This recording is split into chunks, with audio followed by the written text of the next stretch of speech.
Welcome to my channel. Have you ever wondered where forgotten stories go? What happens to words when people stop reading them? Today, I will take you to a place that only a few people know, the Library of Lost Souls. It's not an ordinary library. The books there don't just tell stories, they remember people. Each book holds the memory of someone who was never heard, never understood, or simply forgotten by time. Stay with me till the end, because what happens inside this library will change the way you think about stories, language, and maybe even your own life. Chapter 1: The Door That Shouldn't Exist. Have you ever found something that shouldn't exist? Something so strange that your mind tells you it's impossible, but your heart says, look closer. That's how the story of the Library of Lost Souls begins. Liam was a quiet boy. He loved books more than anything. When he was small, he used to read under his blanket with a small torch. He loved the sound of pages turning and the smell of old paper. But as he grew older, life became busy. His friends were on their phones all the time. People didn't talk about books anymore. They talked about games, social media, and new phones. So, Liam stopped reading. He told himself maybe reading is not important now. One evening, after school, the sky was gray and the wind was cold. It started to rain, and Liam ran to find a dry place. He turned into a small empty street. It was quiet and dark. Between two tall buildings, he saw something strange, a small wooden door. It was very old, covered with dust and cracks. But what was strange was that this door didn't belong there. There were no walls, no rooms behind it, just a door standing alone. Above the door, he saw a few carved words.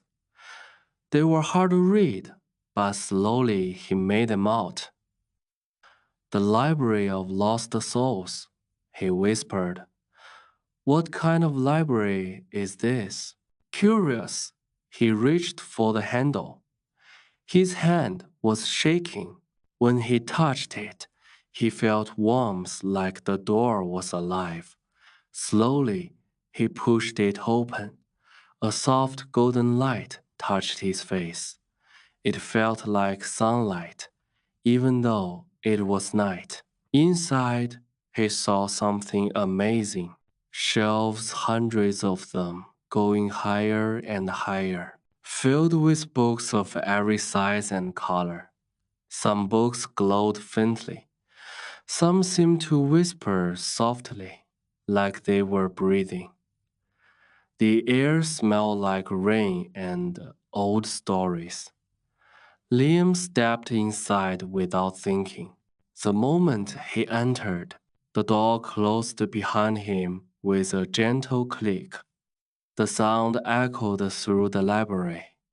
He turned quickly, but the door had disappeared. In its place was another wall of books. Hello? He called out. His voice sounded small in the huge room. No answer came, only a soft rustling, like 1,000 pages turning at once. Then he heard it. A calm voice, deep and kind. Welcome, reader, the voice said. We've been waiting for you. Liam froze. He looked around, but saw no one. Who's there? He asked. The voice replied, someone who remembers what the world forgets. Liam felt a strange chill part. Fear, Part Wonder. The books around him began to glow a little brighter. For the first time in years, he felt the same excitement he once felt as a child, opening a new book for the first time. He didn't know it yet, but this was the beginning of something that would change his life, and maybe the world itself. Chapter 2: The Whispering Shelves. Liam stood very still. His heart was beating fast. He looked around, but the library seemed empty. The shelves stretched endlessly in every direction. The golden light made everything look soft and alive. Dust floated in the air like tiny stars. He took a small step forward, and the wooden floor creaked under his feet. "Hello?" he said again. "Is anyone here?" No answer. Only the sound of something gentle like pages turning, whispering softly. He listened carefully. It wasn't just a noise. The whispers had words, faint, quiet words, almost like dreams. "Don't forget us," one voice said. "Remember who you are," said another. Liam looked up and saw that the voices came from the books themselves. Some books trembled a little, some glowed with dim light. He felt as if hundreds of invisible eyes were watching him, not to scare him, but to understand him. He touched a book on the lowest shelf. It was small, covered in blue cloth. When he opened it, golden light spilled out. Inside, there were no words, only moving pictures, like memories. He saw a little girl holding her grandmother's hand. They were reading together, smiling. Then the picture faded. "What is this place?" Liam whispered. A soft breeze moved through the shelves, and a calm voice spoke again. "This is where forgotten stories live," it said. "Every book here holds a soul that the world has forgotten. People who loved, dreamed, and disappeared from memory." Liam slowly closed the blue book and held it to his chest. He thought about his grandmother, how she used to tell him bedtime stories. He remembered her voice, gentle and warm.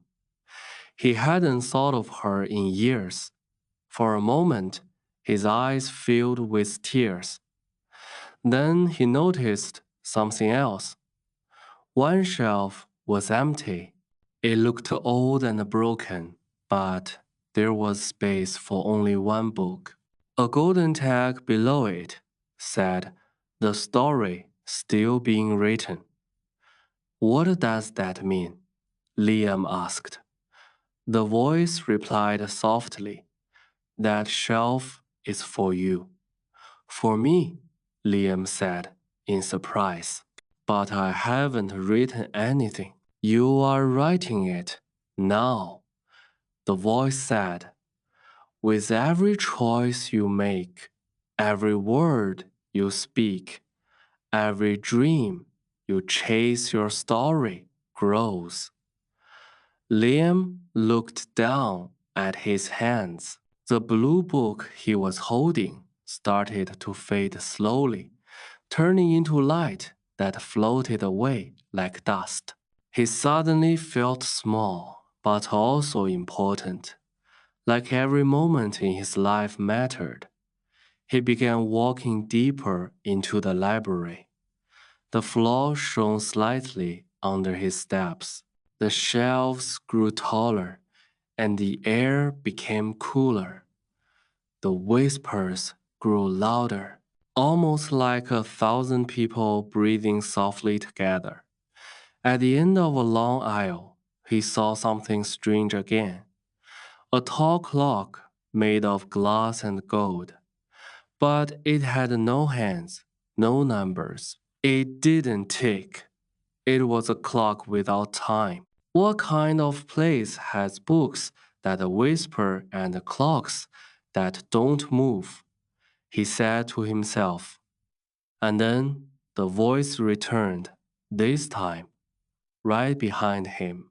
The kind of place, it said, where the past and the future meet if you're brave enough to listen. Liam turned quickly, but no one was there. The shelves glowed brighter for a second, then went quiet again. He didn't know it, but he was about to discover the first secret of the Library of Lost Souls. Chapter 3. The Clock Without Time. Liam walked slowly toward the strange glass clock. It stood taller than him, shining with soft golden light.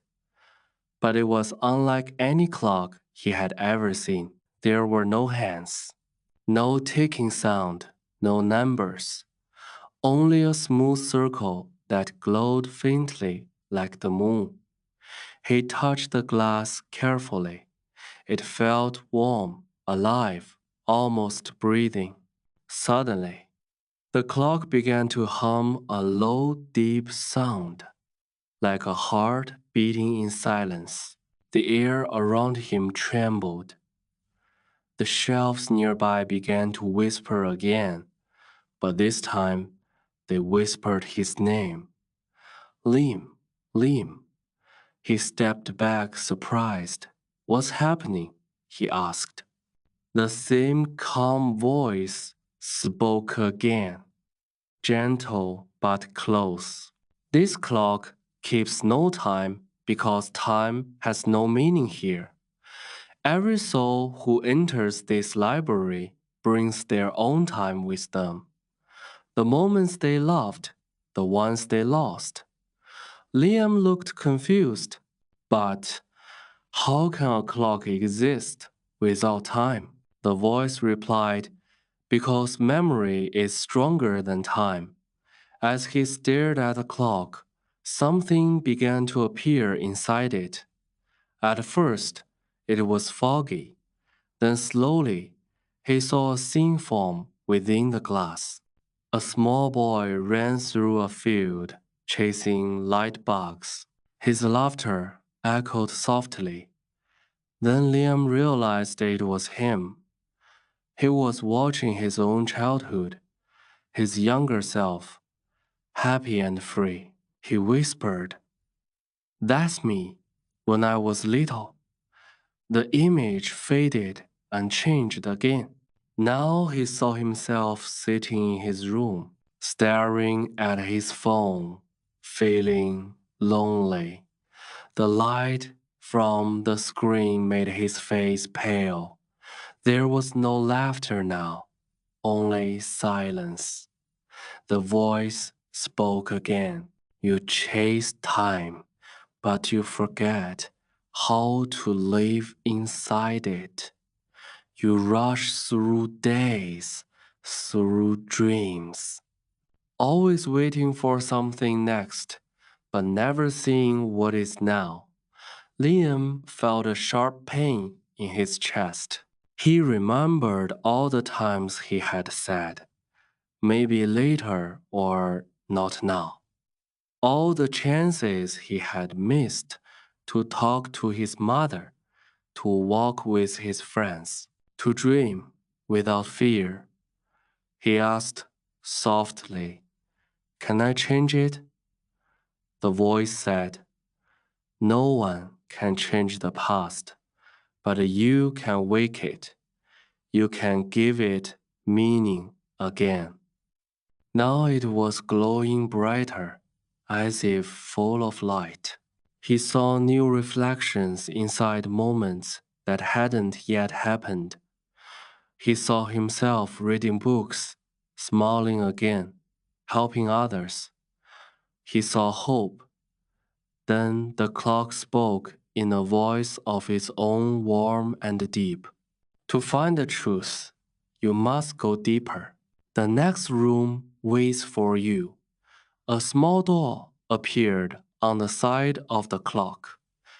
It was round, like the moon, and made of silver. Liam hesitated for a moment, then took a deep breath. He whispered, "I'm ready." As he touched the door, it opened with a soft sound. Golden light poured out, brighter than before. The air smelled like rain and old paper. He stepped through, and the door closed behind him. He found himself in a long, quiet hallway. The floor was made of mirrors, and as he walked, he saw not one reflection, but many. Each reflection showed him at a different time of his life: a boy, a teenager, a grown man, even an old version of himself. He stopped walking and looked around. "Who am I? Really?" he said softly.